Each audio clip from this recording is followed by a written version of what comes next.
কেন্দ্র আবাসের টাকা দিচ্ছে না, তাই রাজ্য সরকারের টাকায় বাংলার বাড়ি। সেই বাড়ির তৈরির জন্য প্রথম কিস্তির টাকা দিতে হবে। আগামী বৃহস্পতিবারের মধ্যে ডেডলাইন বেঁধে দিয়েছে পঞ্চায়েত দফতর। জেলায় জেলায় পাঠানো হয়েছে নির্দেশ। আজকে একটা ঐতিহাসিক দিন।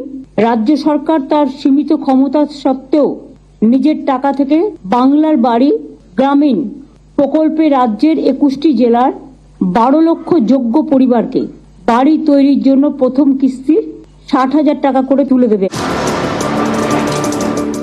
বাংলার বাড়ি রাজ্য সরকারের প্রকল্প। এই প্রকল্পে বাড়ি তৈরির জন্য গত 17 ডিসেম্বর থেকে প্রথম কিস্তির টাকা দিচ্ছে রাজ্য। উপভোক্তাদের অ্যাকাউন্টে ঢুকছে 60,000 টাকা। 12 লক্ষর মধ্যে 8,22,000-এরও বেশি উপভোক্তার অ্যাকাউন্টে 60,000 টাকা করে ঢুকেছে। বাকিদের অ্যাকাউন্টে কবে ঢুকবে এ নিয়ে এবার ডেডলাইন বেঁধে দিল পঞ্চায়েত দপ্তর। সব জেলা শাসকদের নির্দেশ দেওয়া হয়েছে আগামী বৃহস্পতিবারের মধ্যে বাংলার বাড়ির প্রথম কিস্তির টাকা দেওয়ার কাজ শেষ করতে হবে। এরপর বাড়ি তৈরির কাজে নজরদারি চালাতে হবে। 4টি পর্যায়ে নজরদারির কাজ করবেন পঞ্চায়েতের আধিকারিকরা। উপভোক্তাদের বাড়ি তৈরিতে উৎসাহ দিতে হবে।